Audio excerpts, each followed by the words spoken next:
लक्ष्मीच्या पावलांनी या मालिकेच्या 17 ऑक्टोबरच्या जबरदस्त भागामध्ये कलाने आता सगळ्यांच्या समोर सरोज खोटारडी आहे हे आता सिद्ध केलेलं आहे। सरोज कशी खोटं बोलते हे अद्वैत समोरच नाही तर अख्ख्या घरासमोर येत आता सरोजचा काळा चेहरा सगळ्यांच्या समोर येणार आहे आणि कलाने शक्तीने नाही तर युक्तीने या सगळ्यामध्ये स्वतःला निर्दोष करत घरातलं आपलं स्थान पक्क केलेलं आहे। 17 ऑक्टोबरच्या भागामध्ये कलाला घेऊन अद्वैत घरात येतो। त्यावरती आबा म्हणतात घरची लक्ष्मी घरामध्ये आलेली आहे, झालं गेलं सगळं आपण विसरून जाऊया आणि आजची आरती कलाच्या हातून व्हायला पाहिजे, कारण कला घरात आल्यापासून घरामध्ये नवचैतन्य आलेलं आहे, घरामध्ये पॉझिटिव्ह एनर्जी आलेली आहे आणि त्यामुळे ही आरती कलाच्याच हातून होणार असं म्हणत आबा आता हट्टाला पेटतात आणि त्यामुळे घरच्यांना कुणालाच आबांच्या विरोधात सुद्धा काही जाता येत नाही।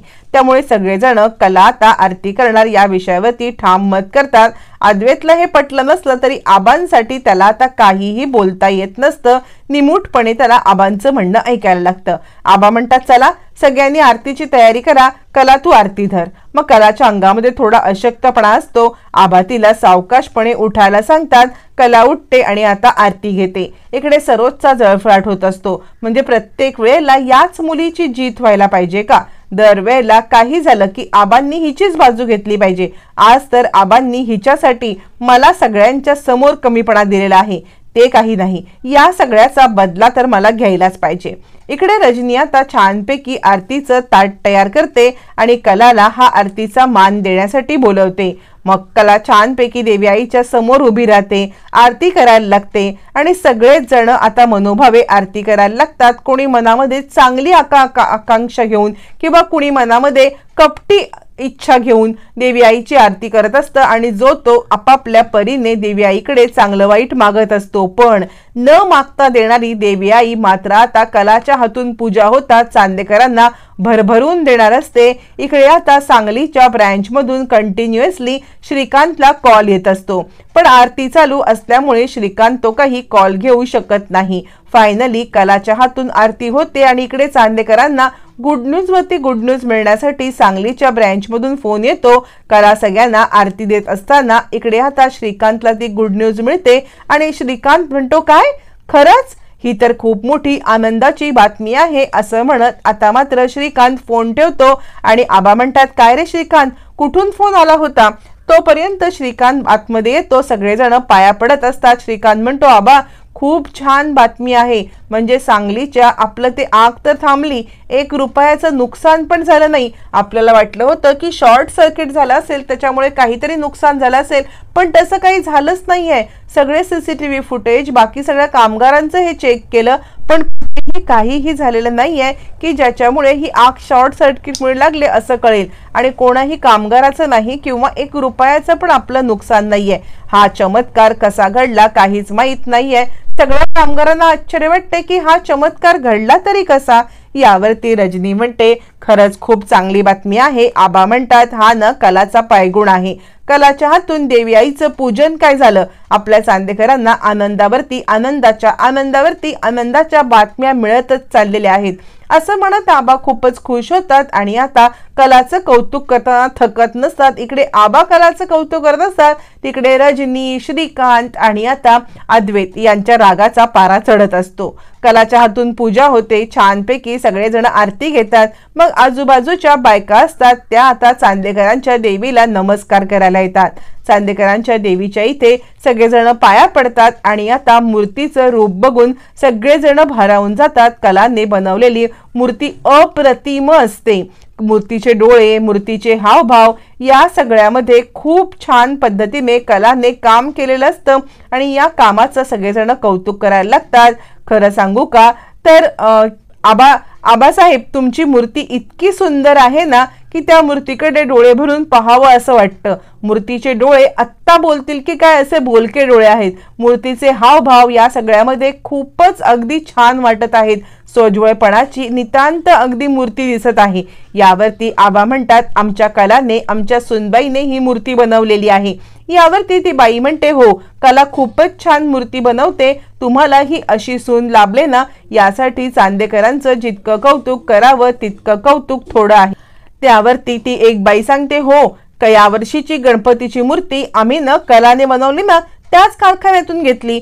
सगळ्यांना इतकी गणपतीची मूर्ती आवडली ना, सगळेजण कौतुक करतात, थकतच नव्हते। आबा म्हणतात, आहेच आमची कला गुणाची। आणि यावर्षी चांदेकरांची जी स्थापना करायची ना मूर्तीची दरवर्षीप्रमाणे, ती सुद्धा मूर्ती गेल्या वर्षीप्रमाणे यावर्षी कलाच बसवणार आहे, असं आबांनी म्हटल्यावरती बायकांचा विषय आता चांदेकरांची जी देवीची प्रतिष्ठापना दरवर्षीप्रमाणे होणार असते त्याच्याकडे वळतो आणि त्या म्हणायला लागतात, हो, पण यावर्षी तुम्ही एक गोष्ट बदलून इतकं चांगलं केलंत ना, यावर्षी तुम्ही देवी आईच्या मूर्तीचे जे पास काढून ठेवलेत ना, ते अगदी उत्तम केलंत। म्हणजे पास कुणालाही न देता जो प्रवेश घेतलात ना, तो अगदी उत्तम। म्हणजे या सगळ्यामध्ये आमच्या मनाला नेहमी रुखरुख लागून राहायची की चांदेकरांच्या या एंट्रीचा पास नाही मिळाला तर आपल्याला त्या मूर्तीचं दर्शन घ्यायला लागणार नाही, म्हणजे दर्शन घ्यायला मिळणार नाही, याची टोचणी नेहमी आम्हाला असायची। पण यावर्षी गोर गरिबांना सगळ्यांसाठी हे दर्शन खुलं केलंय आणि कुणालाही पास नाहीये, त्यामुळे मनाला आता कोणतीही टोचणी लागणार नाहीये। चांदेकरांच्या या देवीचं दर्शन आम्ही सगळेजण घेऊ शकतो, या गोष्टीचा आम्हाला खूप खूप खूप आनंद आहे। आणि हे सगळं केलंत ना, त्यामुळे आबा तुमचे खूप खूप आभार। खरंच चांदेकरांना खूप खूप आशीर्वाद। आता हे सगळं कलाने केलेलं असतं आणि कलामुळे सगळ्या बायका खुश होऊन चांदेकरांना आशीर्वाद देत असतात, हे आबांना समजतं आणि आबांचा निर्णय अचूक असतो। सगळ्या बायका कलाचं कौतुक करतात। खरंच कला, तुझं जितकं कौतुक करावं तितकं कमी आहे। चांदेकरांच्या घरात तू लक्ष्मीच्या पावलांनी आलेली आहेस, असं म्हणत सगळ्या बायका देवी आईचं नमस्कार करतात। कला सगळ्यांना नमस्कार करते, प्रसाद देते, मग आपापल्या घरी जातात। इकडे आता संगीता घरी असते तेव्हा काजूला फोन येतो, तो म्हणजे सोहमचा। सोहम, आता सगळं इकडे चांगलं झालंय, कलावहिनीला अद्वैतदादाने स्वतःहून घरात घेतलंय, कलावहिनी घरात आलेली आहे, तिच्याकडूनच आरती झालेली आहे आणि सगळं काही सुरळीत आहे। कलावहिनी सध्या घरात आहे आणि व्यवस्थित खात आहे, तब्येत पण ठीक आहे, अशी आनंदाची बातमी देतो। काजू म्हणते, बरं झालं, खुश झाले मी एकदम, ही खूप मोठी आनंदाची बातमी दिलीस तू। यावरती संगीता म्हणते, काय झालं? यावरती काजू म्हणते, काही नाही, अद्वैत दाजींनी कलाताईला सन्मानाने घरात घेतले, कलाताई घरात आले आणि आता तिने देवी आईची आरती केले। यावरती संगीता म्हणते, अगं, मग काल नैवेद्याचं ताट खाल्लं होतं, अद्वैतराव घेऊन आले होते, ते काय होतं? यावरती काजू म्हणते, खरं तर कलाताईने नैवेद्याच्या ताटामधली फक्त एक पुरणपोळीची पोळी तोडली होती तुकडा आणि त्यानंतर तिने ताट परत पाठवून दिलं। संगीता म्हणते, म्हणजे तुम्ही मला खोटं बोललात? यावरती काजू सांगायला लागते, अगं, तुझी तब्येत बरी नव्हती ना, मग तुला हे सगळं सांगितलं असतं तर तुला या सगळ्यामध्ये त्रास झाला असता ना, म्हणूनच आम्ही ठरवलं की तुझ्याशी खोटं बोलायचं, तुला खोटं सांगायचं, जेणेकरून या सगळ्यामध्ये तुला त्रास व्हायला नको। संगीता म्हणते, पण आत्ता खरं बोलताय ना तुम्ही? काजू सांगते, आत्ताची गोष्ट 100% खरी आहे, तू कोणत्याही गोष्टीचा विचार करू नकोस, ही गोष्ट खरी आहे, असं म्हणत आता मात्र संगीताला सगळा प्रकार सांगितल्यावरती संगीता म्हणते, माझ्याकडे फोन दे, मला बोलायचंय सोहमरावांसोबत। मग सोहमचा फोन घेत संगीता म्हणते, तुमचे जितके आभार मानू तितके कमी आहेत। यावरती सोहम म्हणतो, माझे आभार तुम्ही कशाला मानताय? यावरती संगीता म्हणते, मग तुम्हीच इतकी मोठी आनंदाची बातमी आम्हाला दिलीत ना, या सगळ्यामध्ये तुमचे आभार मानायलाच पाहिजेत ना, तुमचे आभार मानले नाही तर कसं होईल? खरं सांगू का, तर तुम्ही आमच्या कलाच्या पाठीशी ठामपणे उभे आहात ना, याचमुळे हे सगळं होतंय। तुम्ही आमच्या कलाला इतका सगळा जो सपोर्ट करता ना, त्यासाठी तुमचे खरंच खरंच खूप खूप धन्यवाद, असं म्हणत संगीता इकडे आता सोहमचे आभार मानत असते आणि या सगळ्यामध्ये आता मात्र ती सोहमला धन्यवाद देत असते। तोपर्यंत मग मात्र आबा इकडे सगळ्यांना घेऊन बसतात आणि आता चर्चा चालू असते। आबा खूप खुश असतात, कारण कला घरात आलेली असते, तिची तब्येत सुधारत असते आणि या सगळ्यामध्ये घरच्या देवीची आरती कलाकडून होत असते। त्यामुळे खुश असलेले आबा आता काय करू आणि काय नको असं म्हणत असताना इकडे आता सोहम म्हणत असतो, आई ती गुलकंदाची बर्फी आहे ना, त्याचे मला 2 तुकडे दे बरं का. यावरती आता इकडे रजनी म्हणते, असं काय करतोस, सगळ्यांना ती बर्फी पुरली पाहिजे ना. सोहम म्हणतो, हो पण मला 2च तुकडे पाहिजेत. असं म्हणत लहान असलेला सोहम आता अधिकच लहान होत हट्टपणा करायला लागतो. त्यावरती आता इकडे कला सगळ्यांना गुलकंदाची बर्फी द्यायला येते. कला ज्या वेळेला सगळ्यांना गुलकंदाची बर्फी देण्यासाठी येते, सोहमला 2 पीस देते. सगळ्यांना ती प्रसाद म्हणून गुलकंदाची बर्फी देत असली तरी एक एक करत सगळेजण प्रसाद घेतात. पण इकडे श्रीकांत आणि सरोज हे दोघं जण तोंड वाकडी करत प्रसाद घेण्यासाठी सुद्धा नकार देतात. माजोरड्या सरोजचा राग जरी कलावती असला तरी देवी आईचा प्रसाद नाकारण्यापर्यंत सरोजची मजल गेलेली असते. म्हणजे देवी आईचा आपण अपमान करतोय याची सुद्धा तिला तिळमात्र कल्पना नसते. आणि या सगळ्यामध्ये कलाच्या हातून प्रसाद घेणं ती नाकारते. आबा हे सगळं पाहतात आणि आबांच्या डोक्यामध्ये राग जातो. त्यामुळे आबा ऑलरेडी सरोजवरती चिडलेले असतात, पण सरोजनी केलेल्या या कामामुळे आबा अधिकच चिडतात. आबा तिकडून उठून जायला निघतात तेव्हा सरोज म्हणते, आबा मी काय म्हणते, असं म्हणत आबा सरोज सोबत म्हणजे आता बोलत नाहीयेत हे सरोजला माहिती असतं. तरी पण सरोज गोड गोड बोलण्याचा प्रयत्न करत आबांना आपल्याशी बोलण्यासाठी भाग पडायला असते. त्यावरती आबा मात्र तिच्याकडे डुंकून पाहत नाहीत. त्यावरती सरोज म्हणते, आबा मी काहीतरी बोलते तुमच्याशी, तरी सुद्धा आबा बघत नाहीत. मग मात्र सरोजच्या रागाचा पारा चढतो आणि आता ती म्हणते, आबा मला माहितीये तुम्ही माझ्याशी बोलत नाहीयात ना, आणि या सगळ्यासाठी कारणीभूत आहे ती म्हणजे ही कला. या कलामुळे तुम्ही माझ्याशी बोलत नाही आहेत ना, तर ठीक आहे, मी पण आता एक खूप मोठा निर्णय घेतलेला आहे. जर का तुम्ही या कलामुळे माझ्याशी बोलत नाहीत तर या घरामधलं कुणीही कलासोबत बोलणार नाही, हाच माझा निर्णय आहे. असं म्हणत सरोज काहीतरी विचित्रच निर्णय घेत असते. म्हणजे आबा बोलत नाहीत म्हणून या घरातलं कुणी कलासोबत बोलणार नाही असं म्हटल्यावरती इकडे आता रोहिणी विचार करते, वा सरोज वहिनी वा, म्हणजे तुला सुद्धा आता ही अशी कटकारस्थानं जमायलाच लागली. म्हणजे काय बॉम्ब टाकलायस तू.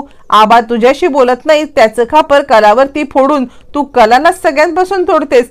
वा वहिनी वा, असेच सगळी कामं करत राहा आणि असंच सगळं हे कारस्थान करत राहा. असं म्हणत आता इकडे आपल्या जोडीला कोणीतरी कारस्थानासाठी आले म्हणून रोहिणी खूपच खुश झालेली असते.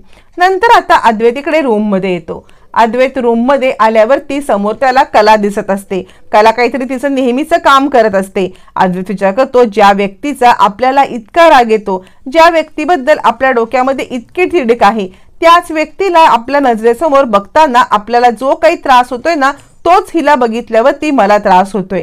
त्यावरती कला मात्र आता आपलं एक्सप्लेनेशन देण्यासाठी अद्वैतकडे येते. म्हणजे तिला या सगळ्यामध्ये अद्वैतला काही गोष्टी सांगायच्या असतात की कशा पद्धतीने सरोज पडली किंवा तू माझ्यावरती जो राग करतोयस तो पूर्णपणे चुकीचा आहे. म्हणून ती येते आणि म्हणते, मला तुझ्याशी खूप महत्वाचं बोलायचं आहे. अद्वैत म्हणतो, पण मला तुझ्याशी काहीही बोलायचं नाहीये. यावरती कला म्हणते, असं काय करतोयस. यावरती अद्वैत म्हणतो, तुला काय वाटलं, तुला घरामध्ये घेतलं म्हणून मी सगळा राग रुसवा फुगवा सगळं विसरून गेलं असेल का. तर असं काहीही नाहीये. माझ्या मनात तुझ्याबद्दलचा राग आहे. मी तुला फक्त या घरामध्ये या रूम मध्ये घेतलंय ते फक्त आणि फक्त आबांच्या बोलण्यावरून. आबांच्या बोलण्यामुळे मी हे सगळं केलेलं आहे, त्यामुळे याचा गैरसमज करून घेऊ नकोस.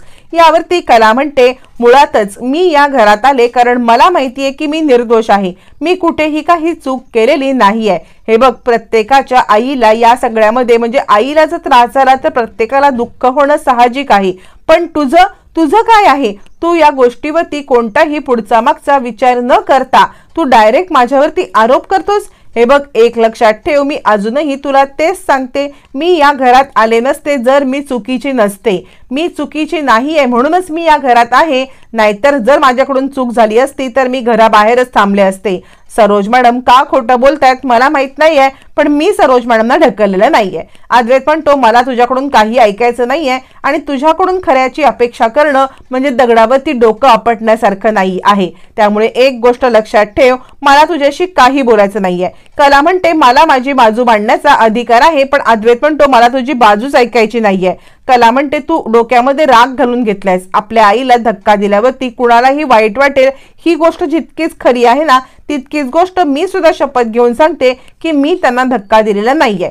त्या मला मारण्यासाठी उलट माझ्या अंगावरती धावून येत होत्या. मी फक्त माझ्यावरचा वार वाचवला आणि या सगळ्यामुळे त्यांना जर धक्का तोल जाऊन त्या पडल्या असतील तर असतील, पण मी त्यांना पाडलेलं नाही असं म्हणत कला आपल्या मतावरती पूर्णपणे ठाम असते आणि ती अद्वैतला आपलं मत पूर्णपणे मांडत असते. अद्वैत म्हणतो, बाद झालं, मला या विषयावर तुझ्याशी काही बोलायचंच नाहीये. तू किती खरं बोलशील, किती खोटं बोलशील हे मला सगळं माहिती आहे. बाद झालं, नाही मला ऐकायचं काही, नाही मला ऐकायचं काही असं म्हणत चिडलेला अद्वैत दाराकडे येतो. दारावरती येऊन जोरदार हात आपटतो. दाराच्या लाकडाचा एक छोटासा कसू बाहेर आलेला असतो आणि नेमका अद्वैतने दार ते हात आपटायला आणि ती छोटीशी एक काठी त्याच्या हातात घुसायला एकच आता गाठ पडते आणि अद्वैतचा हात पूर्ण रक्तबंबाळ होतो. ती काठी आरपार अद्वैतच्या हातात गेलेली असते आणि अद्वैतच्या हातातून भळाभळा रक्त यायला लागतं. कला हे सगळं पाहते आणि आता अद्वैत आपल्या हातामध्ये घुसलेली ती काठी काढतो आणि रक्ताची धार लागते. कला हे सगळं बघते आणि बघू इकडे काय झालंय असं म्हणत ती अद्वैतच्या इकडे येते आणि त्याला हाताला आता पट्टी बांधण्याचा प्रयत्न करते. यावरती अद्वैत म्हणायला लागतो, अजिबात नाही, मला तुझ्याकडून कोणत्याही प्रकारची पट्टी वगैरे बांधून काही घ्यायची नाहीये. असं म्हटल्यावरती कला म्हणते, काय बोलतोय तुम्ही, आत्ताच्या आत्ता इकडे या, मला पट्टी बांधू दे. अद्वैत म्हणतो, मला तुझ्याकडून पट्टी बांधून घ्यायची नाहीये. असं म्हटल्यावरती कला म्हणते, किती रक्त येते, द्या इकडे हात, मी पट्टी बांधते. असं म्हणत कला हाताला पट्टी बांधण्यासाठी अद्वैतचा हात आता ओढत असते. अद्वैत तिला झटकतो. तिला झटकून अद्वैत बाजूला करत असतानाच इकडे आता अद्वैतच्या हाताला असलेलं रक्त ते आता कलाच्या डोक्याला लागतं आणि आता कलाची पुन्हा एकदा इकडे सिंदूर भरला जातो किंवा तिच्या भांगेमध्ये कुंकू भरलं जातं असं म्हणता येईल. आणि कलाला भूतकाळामध्ये घडलेल्या काही घटना आठवतात. कशा पद्धतीने तिचं आणि अद्वैतचं नातं जोडायच्या आधीपासून अद्वैत आणि तिला देवी आई काही संकेत देऊ पाहते आहे हे सगळं आता मात्र तिच्या समोर येत असतं. आणि या सगळ्यामध्ये देवी आईचा काय संकेत आहे, तिला आपलं लग्न, याच्या आधी सुद्धा अद्वैतने आपल्या कपाळामध्ये भरलेलं कुंकू, या सगळ्या गोष्टी आठवतात. आणि आता कला भूतकाळामध्ये जाते आणि कशा पद्धतीने आपल्यासोबत या गोष्टी घडल्याचे तिला आठवत असतं. ती अद्वैत सांगत असते, हात दे, पण अद्वैत हट्टाला पेटलेला असतो. तो हात द्यायला काही तयार नसतो. दुखू दे मला असंच, दुखू दे मला असंच, करू दे मला सहन, तुला काय वाटतं तू एकटीच सहन करणार का. कला म्हणते, हे बघ, तुला जे काही बोलायचे ते मला बोल. मी तुला खरं सांगू का, तर माणुसकीच्या नात्याने मी हे सगळं करत आहे. आपल्यामध्ये कोणतीही प्रेमाची भावना नाहीये, आपल्यामध्ये कोणतंही प्रेम नाहीये हे मला माहिती आहे, पण हे सगळं मी माणुसकीच्या नात्याने करत असेल तर ते मी नाही का करू शकत. ज्याप्रमाणे मी थंडीमध्ये कुडकुडत आहे हे तुला जसं समजल्यावरती तू ब्लँकेट घेऊन आलास माणुसकीच्या नात्याने, त्याचप्रमाणे माणुसकीच्या नात्याने मी सुद्धा हे सगळं करत आहे. तुला समजत नाहीये का. अद्वैत म्हणतो, बाजूला हो, मला कितीही दुखलं, मला कितीही लागलं तरी सुद्धा तुझ्याकडून मी कोणत्याही प्रकारची पट्टी घेणार नाही, मी हे सहन करणार. असं म्हणत अद्वैत झोपतो आणि हिला काय वाटतं, ही सहन करणार का. माझ्या घरामध्ये ज्या वेळेला माझीच माणसं हिच्या बाजूने होतात आणि माझ्या विरोधात जातात तेव्हा मला किती त्रास होतो, मी किती सहन करतो. असं म्हणत तो आबांच्या बद्दल बोलत असतो आणि करू दे मला सहन. असं रागारागात अद्वैत आता बेडवरती झोपतो. हात त्याचा बेडच्या बाजूला असतो, हातामधून रक्त गळत असतं, पण इतका हट्टाला पेटलेला अद्वैत कलाकडून पट्टी बांधून घ्यायला अजिबात तयार नसतो. कला विचार करते, काय ह्याच्या मनात साठलंय, किती ह्याच्या मनात साठलंय आणि देवी आई तू याच्यासोबत माझी गाठ बांधलेस. असा विचार करत आता मात्र इकडे अद्वैत आरडाओरडा करत झोपून जातो. अद्वैत झोपून गेल्यावरती कला आता बाजूचं फर्स्ट एड बॉक्स काढते, त्याच्यामधली मलमपट्टी काढते आणि अद्वैतच्या हाताला व्यवस्थितरित्या मलमपट्टी करायला लागते. अद्वैतच्या हाताला मलमपट्टी केल्यावरती ती विचार करते, खरंच देवी आई याच्यासोबत तू माझी गाठ बांधलेस का, म्हणजे आमचं खरंच असं गाठ बांधून काही जुळणार आहे का. मला खरंच काही कळत नाहीये की या सगळ्यामध्ये आमच्या दोघांची गाठ बांधली गेलेली आहे की चुकून झालेली आहे. काय गोष्टी घडल्यात आता कलाला हे काही कळतच नसतं. गोष्टी मानायच्या खऱ्या की काय खरं हे तिला काहीच कळत नसताना आता मात्र या सगळ्यामध्ये कला खूपच गोंधळलेली असते आणि ती एकटक विचार करत असते. तिला सगळा आपला भूतकाळ आठवत असतो. अद्वैतच्या हाताला पट्टी बांधून अद्वैत झोपलेला असतो तर हात त्याच्या बाजूला ठेवते. इकडे आता कला सरोजकडे येते. सरोजकडे आल्यावरती कला म्हणते, काल जो काही प्रकार घडला ना त्याच्यावरून मला एक गोष्ट कळले की तुम्ही मला खोटं ठरवण्यासाठी किंवा मला घराबाहेर काढण्यासाठी कोणतीही गोष्ट करू शकता. या गोष्टीवरती माझा ठाम विश्वास बसलाय. तुम्हाला मी या घरामध्ये नकोय ही गोष्ट मला माहिती आहे, पण त्यासाठी तुम्ही खोट्याचा सहारा घ्याल असं मला वाटलं नव्हतं. त्यामुळे आता मी पण तुमच्या या खोट्याला सगळ्यांच्या समोर आणणार. इकडे अद्वैत सांगत असतो, 2 गोष्टी लक्षात ठेव, आपल्यामध्ये कधीही हे जुळणार नाहीये, तू माझ्यापासून लांब राहायचं आहेस आणि सगळ्यात महत्त्वाचं म्हणजे चांदेकरांच्या देवी आईच्या उत्सवामध्ये तू सहभागी व्हायचं नाहीयेस. तुझा चांदेकरांच्या देवी आईच्या उत्सवाशी आणि माझ्याशी काडी मात्र संबंध नाहीये असं म्हणत अद्वैत कलाला ओरडत असतो, तिच्यावरती आरडत असतो. आणि या सगळ्यामधून आता कला देवी आईची पूजा कशी करणार किंवा देवी आई कलाच्या हातून आपली पूजा कशी करून घेणार पाहणं रंजक ठरणार.